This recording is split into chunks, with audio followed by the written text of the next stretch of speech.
Welcome to the book of Numbers, which, let's be honest, is a pretty boring title. I mean, who wants to read a book called Statistics, Data, Quantity? Well, this book gets its name in our English Bibles, at least, from the Greek translation of the Hebrew Bible, the Septuagint, and from two census lists taken in the book of Numbers here in chapter 1 and 26, which number the people of Israel in the wilderness. Now, in the wilderness, that would be a pretty good name for this book, wouldn't it? It's kind of catchy, isn't it?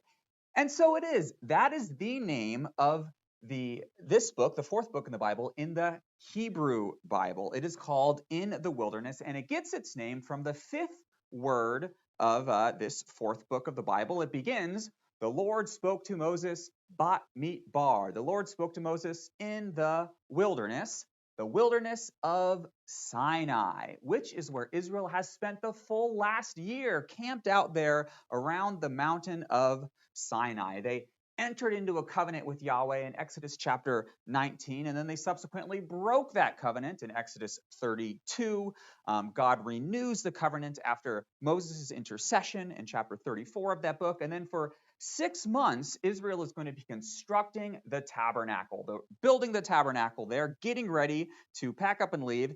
And once they finally completed in Exodus chapter 40, then Moses enters into a month-long conversation with God in the book of Leviticus, receiving some additional instructions from him. But now, in Numbers chapter 1, we are ready to pack up and leave. And we just have a few final preparations to make here at Sinai in the first 10 chapters of the book of Numbers, Bat Midbar, in the wilderness.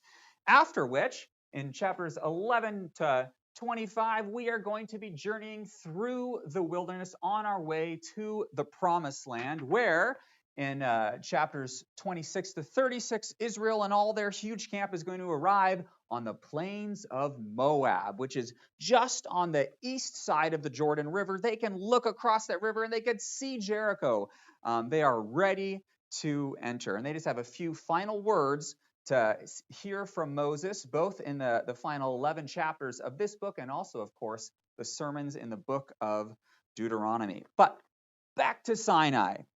It seems at this point in Israel's journey through the wilderness, its greatest need is just for a little bit of organization. And so the book is going to open with a census list. Let's take a look at this. The Lord spoke to Moses in the wilderness of Sinai. There is Bat Midbar in the wilderness.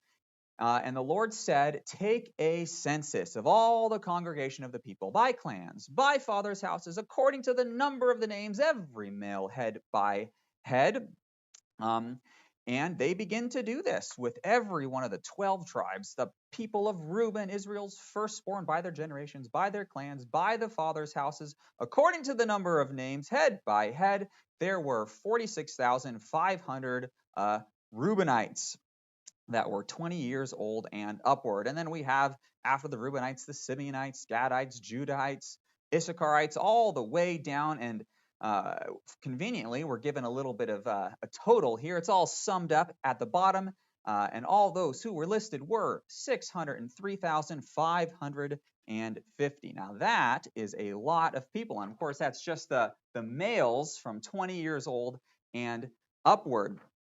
And there's a pretty good chance that with all those people, Israel's camp could become quite chaotic. But our God is a God of order, and he's not going to put up with that. And so he called for Israel's camp to be arranged in a very specific way. You see, Israel, they've already journeyed through the wilderness once, and it wasn't a very pleasant experience. And God is determined not to repeat Israel's initial wilderness journey, that is from Egypt down to Sinai. We're going to do it a little bit better, a little bit differently from Sinai to the promised land, God says. And for starters, let me tell you how I want you to arrange your camp as we journey to the promised land.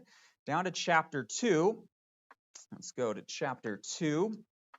The people of Israel shall camp each by their own standard, the 12 tribes, the banners of their fathers' houses, they shall camp. And this is the most important part, facing the tent of meeting on every side. Each of the 12 tribes is to set their camp looking towards God's presence in the center of camp at the tent of meeting. Now, a lot of people have attempted to visualize what this may have looked like. We have north, south, east, and west, and Judah and Issachar and Zebulun, they're on the east side, and then on the south side, Reuben, Simeon, and Gad, and then we have another 3 tribes and another 3 tribes, and we have a lot of people that have attempted to visualize what this might have looked like. So here's our tabernacle in the center, and then to the east, Judah, Issachar, and Zebulun, and to the south, Simeon, Reuben, and Gad, and maybe it looks something like this, but it seems to me that there's a bit of wasted space here, kind of in between the tribes. So perhaps Israel's arrangement might have looked a little bit more like this, where we have Judah there at the east, and then Issachar and Zebulun are kind of just surrounding Judah to the north and to the south in this case. So this is possible. Maybe the arrangement looked a little bit something like this. Don't you love these old drawings? They're really quite wonderful. Well, this arrangement, as I've described it so far, only accounts for 12 tribes, but there's 13 tribes in Israel. Did you know that there's 13 tribes? Yes, there are. The tribe of Levi, the Levites, we are told explicitly, do not count the tribe of Levites. Here in chapter 1, you are not to count the tribe of Levites among the 12 tribes. And yet, you go down a couple chapters, chapters 3 and 4 in the book of Numbers, and we're not only going to count the Levites, we're going to count them twice. So what is going on with that? Well, the censuses, the censai for the Levites, there in chapters 3 and 4, are of a different kind. So the census in chapter 1 of the 12 tribes, that is only counting the men who are 20 years old and upward. It says those who are able to go to war. This is a military registration, all of the warriors in Israel. And it's going to say in chapter 10, when it describes the march order of the tribes, that Dan, the tribe of Dan, is supposed to be in the very back, and he is to act as a rear guard. That's kind of like military language, isn't it? And then also in chapter 10, look what Moses says. Every time that the tribes get together and they start marching through the wilderness, Moses is going to declare something. Look what he says. It's another military-esque language that's utilized here at the end of chapter 10. But why don't we jump to chapter 11 and then go up from there? Moses is going to say, whenever the ark sent out and everyone was following them, Moses would say, arise, O Lord, let your enemies be scattered, and those who hate you flee from you, because your army is on the march. But the thing is, the Israelites, or the Levites in particular, they're not part of the army. They do not go to war because the Levites, they have a special job. And that explains why the census list for the Levites in chapter 3, it's not 20 years old and upward, all the warriors. Rather, it's all of the, we're going to see in a minute, the firstborn, because it counts all Levites from 1 month old and upward. Take a look at the different census lists here. The standard census in chapter 1 of all of the 12 tribes from 20 years old and upward, everyone was able to go to war. But then in chapter 3, we're counting from a month old and upward. You shall list the sons of Levi. And why is that? It's because of the Levites' unique role. It's a role that God had planned for them going back to the night of the Exodus, when the Israelites first came out of Egypt, the night of Passover. You remember where the angel of death swept through the streets of Egypt and killed all of the firstborn there in Egypt. But God spared, he passed over all of the firstborn of Israel. And God said specifically that in that action of passing over the firstborn of Israel, that action created a debt. God was owed something as a result of that. Let me show you, because Numbers is going to emphasize this firstborn role of the Levites many times, and I want you to see that. Look at verse 13 of chapter 3, where it says that on the day that I struck down all the firstborn in Egypt, I consecrated for my own all the firstborn in Israel. They are mine, declares the Lord. They belong to me because I didn't strike them down as I struck down the firstborn in Egypt. But look what he says. How does this relate to the Levites? Well, I have taken the Levites from among the people of Israel instead of the firstborn of all the 12 tribes. I could claim them, but instead I'm going to take the entire tribe of Levi and I'm going to claim that they are mine, God says. And they are set apart. God takes them as his own for a unique purpose. After the entire tribe of Levi is consecrated here in chapter 8, in the same way that the priests are consecrated in Leviticus chapter 8, so the entire tribe of Levi is consecrated here in Numbers chapter 8, they are put to work, and they are put to work in the tabernacle. Let's jump back to that document again and see how Levi's role is connected to the tent of meeting.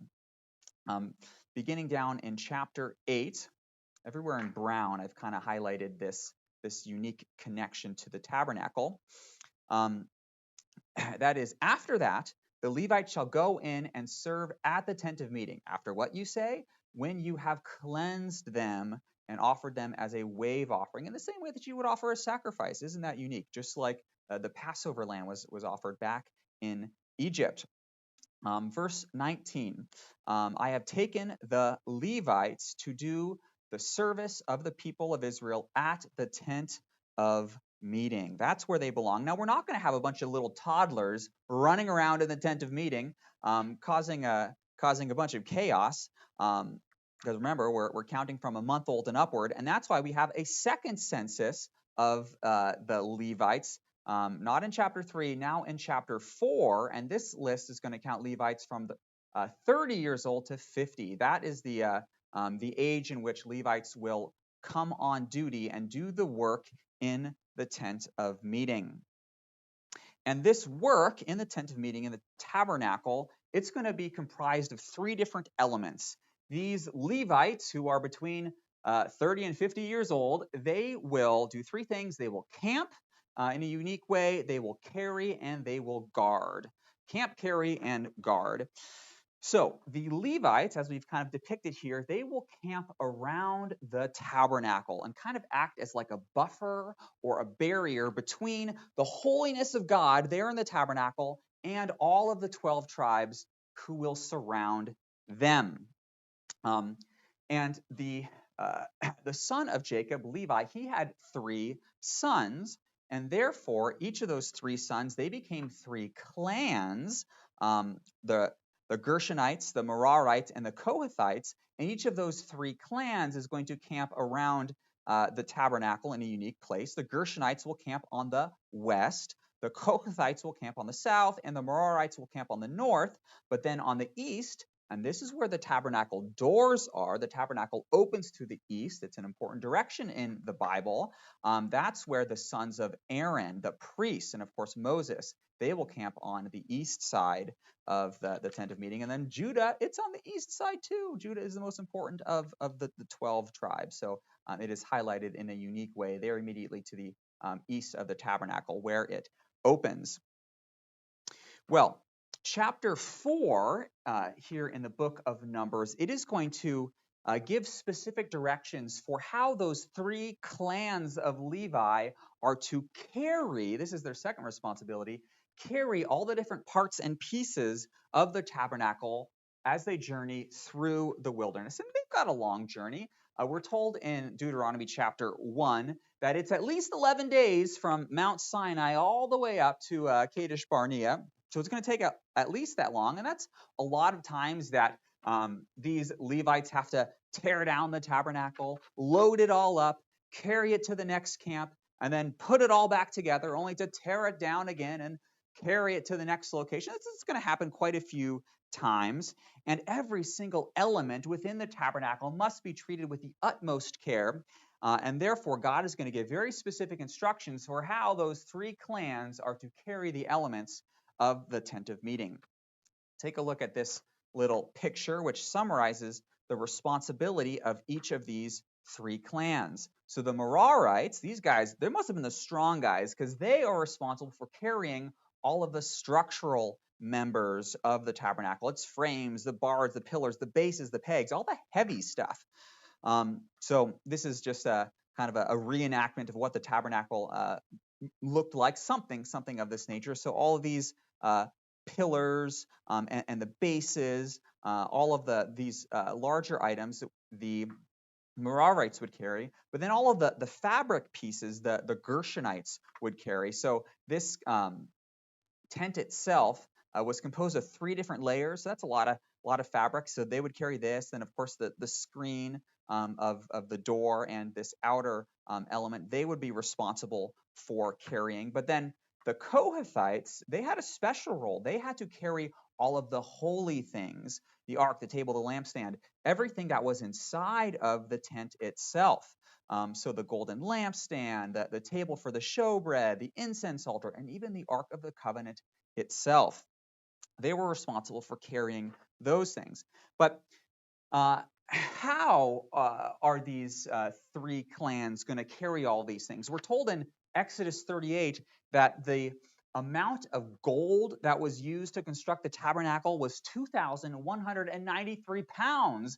And then twice that amount of silver and 3 times that amount of bronze. That is a lot of poundage that these guys are carrying through the wilderness. So how are they going to do that? Well, in chapter 7, this is the longest chapter in the entire Pentateuch. Genesis, Exodus, Leviticus, and Deuteronomy, Numbers and Deuteronomy. This chapter is the longest, coming in at a grand total of 89 verses, which describes the offering of the 12 tribes to assist with the service in the tent of meeting. And the 12 tribes, each of them are going to give the Levites 2 oxen. And it is on these oxen that they will carry the majority of the components for the tabernacle, except for all of the things that are inside of the tabernacle, the ark and the altar of incense, which the Kohathites carry. Those things must be carried on the shoulder on poles, so they can't use oxen. But the Gershonites and the Merarites can. And God has specified a very specific order in which all of the tribes are to march through the wilderness. And that is described in chapter 10. Let's take a look at that. Let's jump back to this little chart. So here is our arrangement of the tribes, a potential arrangement, and here is the march order. So we have at the very front the Ark of the Covenant. God's own personal presence is going to lead the Israelites through the wilderness. So the Ark goes first. The direction of movement is this way. But then we have the standard of the camp of Judah, the all-important Judahites, and then the Issachar and Zebulun going with them. They will set out first. And after them, then we have Gershon. They're carrying the fabric material, and then Merari, they're going to set out as well. And after that comes the Reubenites, and then the Kohathites carrying the instruments within the tabernacle on poles on their shoulder. And then after them, Ephraim and Dan will act as the rear guard. So this is how they moved through the wilderness. Very interesting to kind of visualize what that might have looked like. Well, all of this order and all of this specificity that we have in these opening chapters of the book of Numbers, it's meant to communicate for us both the holiness of God's presence, which is there at the center of their camp, but it's also meant as a contrast to that golden calf episode in Exodus 32. Notice how everything is ordered so perfectly in these chapters compared to how chaotic Israel's camp was in Exodus 32 when they worshiped the golden calf. That was not a pretty period in Israel's history. And as Moses, he's up on Mount Sinai for 40 days, and God tells him, well, now it's time to go down because things aren't going too well down in the camp.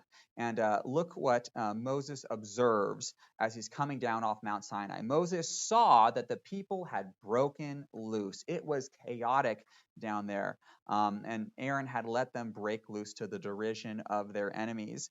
And God is bound and determined that he would never let that happen again. And so we're going to enforce a little bit more strictness with the tribes as they journey through the wilderness on their way to the promised land. At least that's the goal.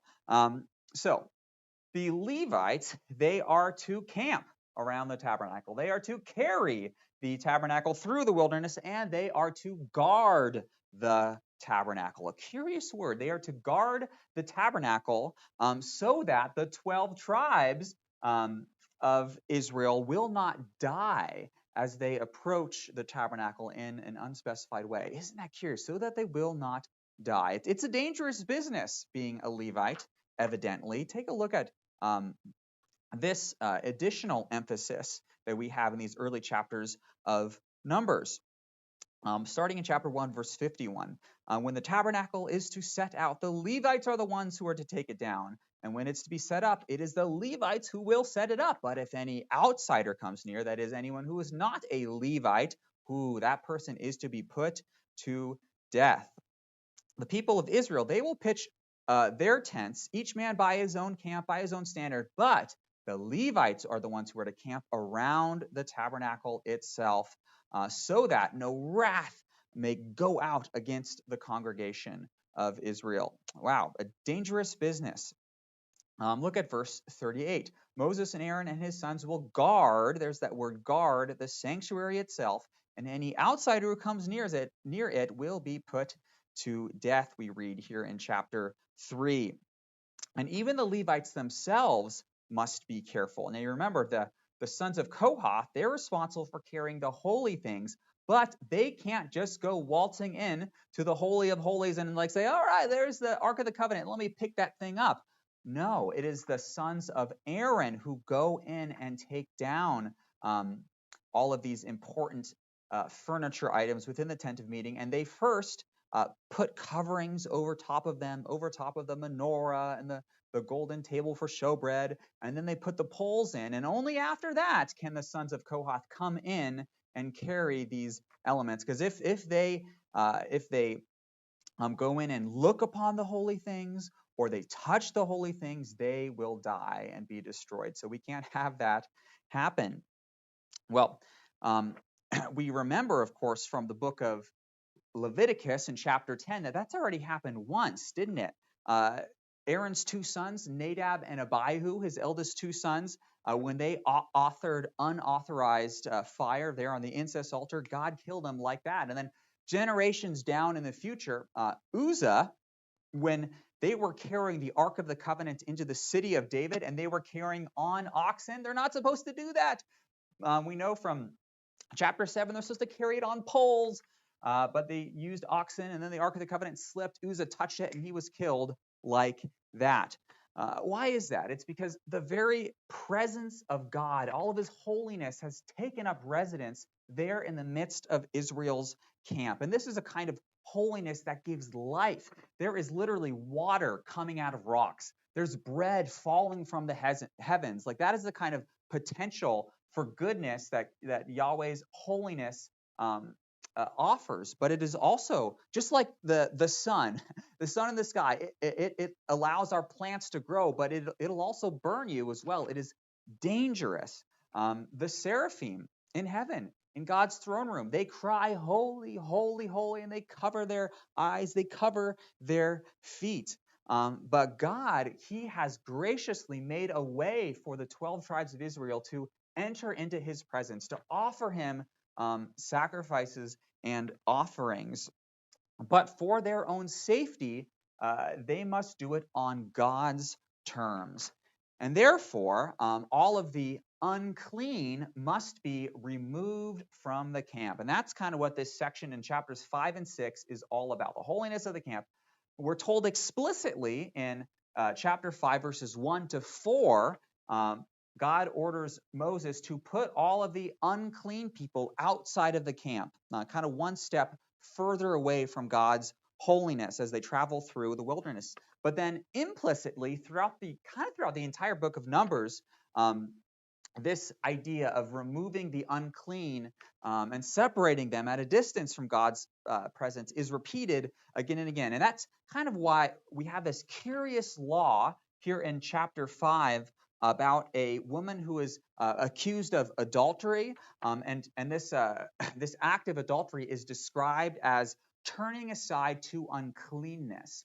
Isn't that a funny terminology to describe adultery, breaking faith? It's called turning aside to uncleanness. And then in chapter 6, whenever the Nazarite would let's see. The Nazarite is warned against making himself unclean through contact with the dead. That process is described here in Numbers chapter 6. So again, we have this emphasis on uncleanness, and that is exactly what happened here in chapter 9. There's a certain group of Israelites who come to Moses and say, "Hey, we are unclean because we came into contact with the dead. We had to bury our aunt," or something like that. Therefore, we're unclean and we can't celebrate the Passover, though we want to. So Moses had to go to God and said, "Man, what do we do? This is a pretty sticky situation." God specifies, well, they can keep the Passover 1 month late, a month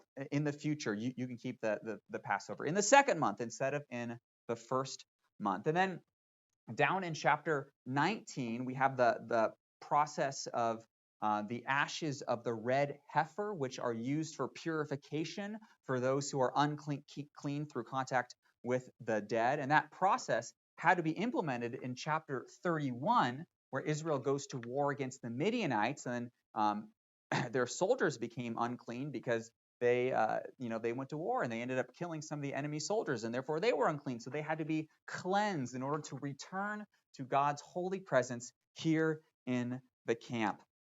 You see, His holiness is the source of life, and therefore it cannot come into contact with death. Therefore, God establishes these ritual mechanisms so that Israel can be restored to his presence, like the ashes of the red heifer in chapter 19. Well, there is another possible reason for the specific laws in this specific order here in these initial chapters of the book of Numbers. And it has to do with its relationship to the book of Genesis. Now, a lot of people have noticed how the book of Genesis kind of sets up all of the themes and the core ideas for the entire Bible. God's relationship to his world, man's own need, God's promise of a coming Savior. All these things are set up in Numbers, but others have also noticed that the book of Genesis establishes certain literary patterns which are repeated in later narratives throughout the Hebrew Bible. It's really fascinating.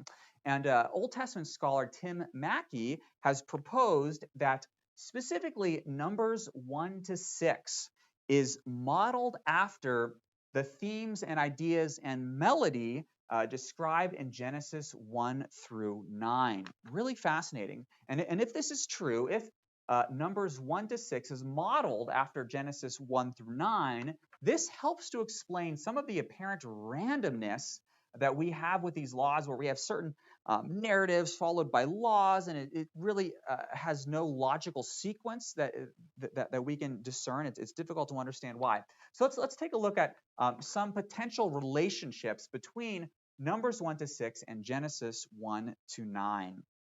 So the book of Numbers is going to open with a census that has 603,000 men over the age of 20, demonstrating that Israel has in fact been fruitful and multiplied, just like God blessed Adam and Eve with there in Genesis 1. So we kind of have this fruitfulness and multiplying theme going on at the beginning of both of these books. And then all of this detail with how Israel's camp is to be arranged seems to reflect or imitate the order that God establishes in the chaotic wilderness, where he plants a garden in the midst of a wilderness. Remember in Genesis 1, creation is initially described as being kind of wild and waste, tohu vavohu, but God establishes order in that chaos by planting a garden. Okay, well, let's look at the next step in this Numbers Genesis parallel. In Numbers 3 and 4, God is going to appoint a specific priestly class that is going to work and to keep God's own holy presence there in the tabernacle. in the same way that Adam and Eve work and keep the garden, which is where God would walk among his people, among Adam and Eve, with the tree of life there at the center, just like the tent of meeting is at the center of Israel's camp. So that's kind of interesting. I wonder if this pattern continues. Well, following Adam and Eve's installment as priests, kings and queens of creation, unfortunately, we have the fall, where they are sent out of the garden, out of God's holy presence, with the threat of death. And the very first law here in Numbers chapter 5, those who are ritually unclean because of contact with death are put outside of the camp. So we have that direct potential parallel there. And then the next account in Numbers chapter 5 is an extremely random inclusion where we have the repetition of a law from Leviticus chapter 6 about a restitution offering. If a neighbor is to wrong his fellow Israelite, he is to repay what he stole potentially, and then add a fifth to that. That's called and then he must add a restitution offering. Why is that repeated here in the book of Numbers? So bizarre. Unless what we have is following the failure of Adam, we have the failure of Cain, where he rose up against his brother, just like we have one Israelite rising up against another Israelite brother. However, in Israel's camp, the failure of Cain, we have a remedy for that, and that is called the restitution offering. So God is going to guard against those early fall moments in his own camp, in his own Garden of Eden space, traveling through the wilderness.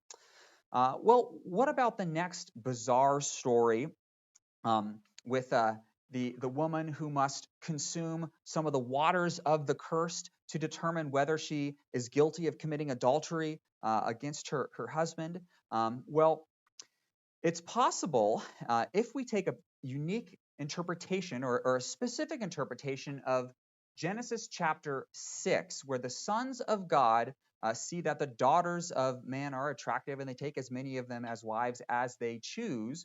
Well, if that is in fact a illicit sexual encounter between fallen angels and human women, well, doesn't that potentially mirror the illicit sexual encounter between a woman and someone who is not her husband? And in both cases, we have this encounter is followed by the waters of the curse, where the God's creation is washed clean through the flood in chapter 7 and 8, and then the potential impurity is washed clean with the waters of the curse that the woman is to consume. And then, of course, if she's innocent, it won't harm her in the least.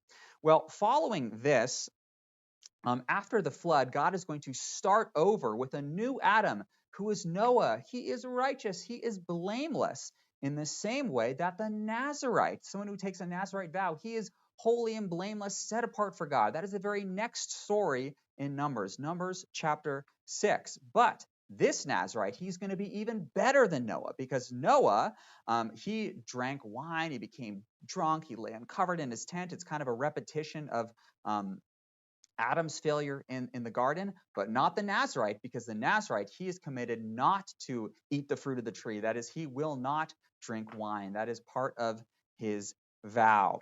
Now, Tim Mackey is going to explain the relevance of all of these connections. Why are there all these parallels in this specific order in these opening chapters of Numbers? This is what he explains.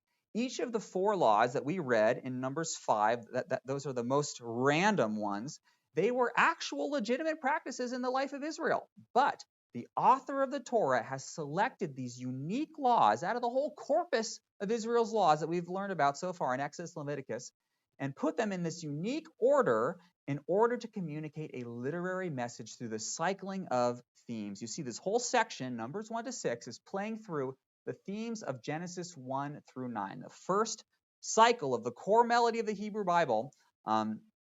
But these themes are put into the context of the camp of Israel there in the wilderness, which he claims is like a Garden of Eden. That's the whole point. We have Adam and Eve there in the garden, working in the tabernacle. And these 4 laws are a meditation on what it means for all of Israel to become a kingdom of priests. So you kind of see through all of these connections that these opening chapters of Numbers are very positive. They're very optimistic. Following Israel's deliverance from Egypt, they enter into a covenant with God, and this Israel, now we see, is a new humanity hosting his holy Eden presence there in the wilderness, and they have an opportunity to get right what Adam and Eve got wrong. But all of this optimism, it is grounded here in these opening chapters, it is grounded on Israel's obedience to the word of God. Now you see every section here in these opening chapters 1 through 10, it is controlled and it is directed and it is introduced by the words of God. At least 24 times here in these chapters, a new section is going to start with, and the Lord spoke to Moses, saying, let me show you what I mean. How these opening chapters are dominated by this phrase, the Lord spoke to Moses. The Lord spoke to Moses, saying, the Lord spoke to Moses, saying, take a census of the congregation. The Lord spoke to Moses, saying, behold, I have taken the Levites and I have set them aside as instead of the firstborn in Israel. The Lord spoke to Moses, saying, put outside of the camp everyone who is unclean. And then every time Moses is going to respond in obedience. Moses did what the Lord said according to the commandment of the Lord by Moses, according to the commandment of the Lord by Moses. And all of this obedience to the word of the Lord is it's epitomized here in chapter 9, which is describing the cloud of God's presence that Israel's camp is going to follow through the wilderness. And 7 times, 7, is that an important biblical number? 7 times we are told that at the command of the Lord, the people set out. And at the command of the Lord, they camped. And sometimes the cloud would be just a few days over the tabernacle. But then according to the command of the Lord, they would remain there. 7 times we're told that Israel would follow God wherever he would lead through the wilderness.